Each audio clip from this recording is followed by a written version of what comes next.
test de micro. 1, 2, 3, test. Bon allez à toutes, j'y vais. Je vais raconter ma life encore une fois. Bon, J-98.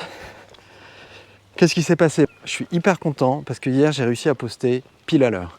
J'ai envoyé la vidéo, elle s'est uploadée à 23h57.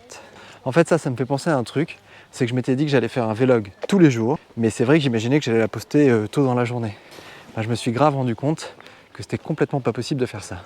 Parce que si je dois me faire des choses dans la journée, puis vous raconter ce que j'ai fait, puis faire le montage, ben, je peux pas le poster à 14h. En vrai, je crois que ça n'a pas trop de sens. Du coup, j'ai pris la décision que ces petites vidéos, j'allais les poster à 23h59 tous les jours.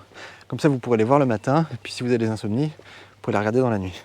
Et ben aujourd'hui, déjà, la journée, elle a commencé super tôt. Parce que juste après avoir posté ma vidéo, j'avais encore un truc à faire, réenregistrer la voix. Heureusement, Clara, ma fiancée, elle a bien voulu m'aider. Et elle a essayé de me diriger. Franchement, on y a passé peut-être 2 heures, entre minuit et 2 heures du mat, à enregistrer, réenregistrer ma voix. Mais c'est surtout un film parce que moi je parle avec les mains. Oui. Mais c'est surtout un film qu'on veut financer simplement.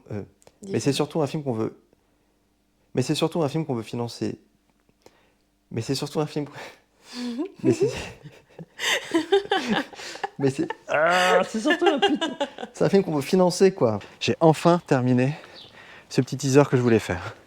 Je suis content, j'ai pu le partager avec mon équipe et les retours sont super positifs quoi. Tout le monde me dit que c'est bien et que c'est publiable et qu'on va pouvoir s'en servir. Du coup on a décidé de poster cette vidéo, je crois, jeudi. Je dis jeudi, je suis pas vraiment sûr, mais je crois que c'est ça. Et ce matin, ensuite, ma direction Genève. Je suis parti voir, comme je vous disais, Thierry Donard, le réalisateur de La Nuit de la Glisse. En fait, c'est un mec, il est complètement fou. Ça fait plus de 30 ans qu'il fait du cinéma indépendant. Il fait des films de sport extrême. Et ça fait 30 ans qu'il est la référence dans ce domaine. Et il filme des skieurs, des surfeurs, des mecs qui font du base jump, du wingsuit, que des mecs qui font des trucs de ouf et complètement dangereux. Et il a commencé ça à l'époque, il tournait comme moi, quoi, en péloche.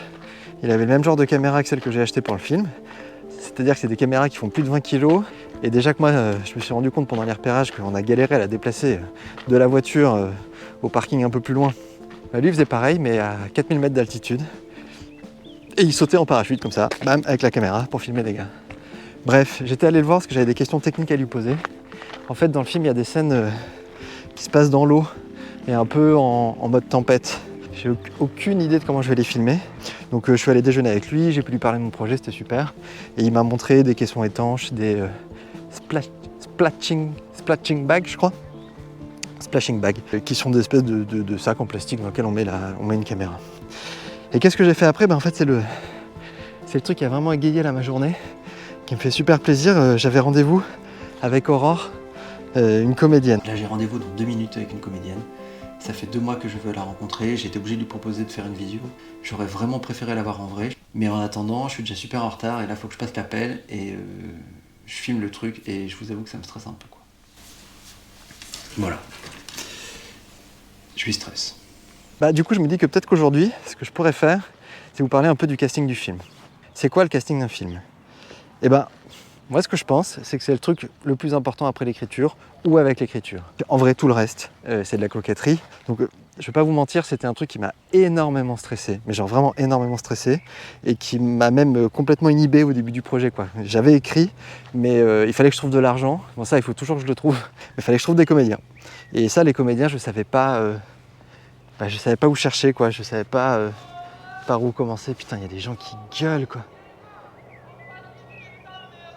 Et du coup, j'ai décidé de tirer un fil. Et le fil, c'était une copine qui s'appelle Lola, qui est administratrice de théâtre. C'était mon ancienne voisine de bureau avant. Et elle connaît beaucoup de comédiens. Et je me suis dit que fallait que je commence quelque part et que je lui demande si elle pouvait m'aider. C'est comme ça qu'elle m'a présenté Eric, qui va jouer Léonard, et qu'elle m'a parlé de Aurore, cette comédienne qu'elle venait de voir au théâtre, qu'elle connaissait depuis longtemps, mais qu'elle connaissait pas très bien, et qui m'a dit qu'elle pensait qu'elle serait super dans le rôle de Marguerite. Et du coup, Aurore, ça fait 2 mois que j'ai son nom en tête. J'ai regardé un petit peu ce qu'elle avait fait, mais c'est sûr que j'ai pas vu grand chose. Et en fait, du coup, j'ai demandé à Lola de lui faire lire le scénario. Elle a lu le scénario, elle a fait à Lola un super retour. Et en fait, c'est bête, ça joue à peu de choses. Mais elle a mis un petit PS à la fin de son retour en disant « Comme Marguerite, je n'ai pas peur de l'eau ». Ben, c'est pas grand-chose, mais je me suis dit que le rôle, il était pour elle. Bon, En fait, je me suis arrêté juste pour regarder ce que je venais de faire et je me suis rendu compte que je me suis super mal cadré pendant toute cette vidéo, que je me coupais quasiment au niveau des yeux et que c'était un peu naze. Donc j'ai changé un paramètre, j'ai essayé de mettre plus large, à mon avis ça me fait peut-être trop bizarre, mais au moins je sais pas me voir en entier. Bref. Oui, pour finir, du coup, voilà, aujourd'hui j'ai avancé sur le casting. Aujourd'hui j'ai proposé à une comédienne de jouer le rôle féminin principal. Je peux vous dire que c'est pas rien. C'est pas rien de prendre cette décision, surtout à distance, surtout sans avoir rencontré la personne. Mais je sais pas pourquoi, mais j'ai l'intuition que c'est la bonne personne et qu'elle va être incroyable dans ce rôle, qu'elle va porter le film vers le haut. Bon, en fait, tout ça pour vous dire que c'est une super journée, que j'ai bien avancé et qu'en plus la journée se termine pas trop tard. Et en fait, comme je suis super impatient, pour vous, les 10 abonnés à ma chaîne YouTube, j'ai décidé de vous laisser ce soir avec mon petit teaser que je viens de faire en avant-première. Comme ça, au lieu de le voir jeudi, eh ben, vous pourrez le voir tout de suite. Allez, salut! Salut, je m'appelle Antoine, j'ai 37 ans et je me suis lancé dans le défi le plus fou de ma vie, réaliser mon premier long métrage. Parce que je sais que vous avez peu de temps à m'accorder, je vais vous exposer mon projet en moins d'1 minute. Le film s'appelle L'île aux morts, en référence au tableau d'Arnold Böcklin. L'intrigue se déroule sur une île qui s'est radicalement isolée du reste du monde à la suite d'un fléau mondial. Elle raconte l'histoire de Léonard et Marguerite, qui vont réussir par leur rencontre à échapper au désespoir d'un monde sans perspective. En fait, c'est une histoire d'amour sous prétexte de fin du monde, et inversement. Ce film, j'ai décidé de le tourner cet automne à Belle-Île-en-Mer en pellicule et en noir et blanc. Pourquoi Belle-Île ? Parce que c'est beau. Pourquoi en noir et blanc ? Parce que c'est beau. Pourquoi en pellicule ? Parce que c'est super beau, mais c'est super cher. Alors, pour réduire les coûts, j'ai acheté une vieille caméra qui doit avoir mon âge, puis j'ai passé un hiver entier à fabriquer une machine pour numériser moi-même les négatifs. Mais un film indépendant, c'est quoi ? C'est un long métrage avec le budget d'un court métrage, donc a priori, pas assez. Mais c'est surtout un film qu'on veut financer différemment, simplement, un peu dans les modèles des circuits courts actuels. En fait voilà, il y a trop de choses à dire et c'est impossible de tout vous raconter en 1 minute. Mais comme on a envie de tout vous partager, on a décidé de vous ouvrir complètement les portes de notre aventure. Et pour ça, on a créé un compte Instagram et une chaîne YouTube sur lesquels je vais vous raconter au jour le jour l'avancée du projet. On va aussi faire un film du film pendant le tournage et on le diffusera tous les jours en temps réel. Au final, ce projet, il est tellement ambitieux qu'aujourd'hui, je ne sais pas si on va y arriver. Mais suivez-nous et on le découvrira ensemble.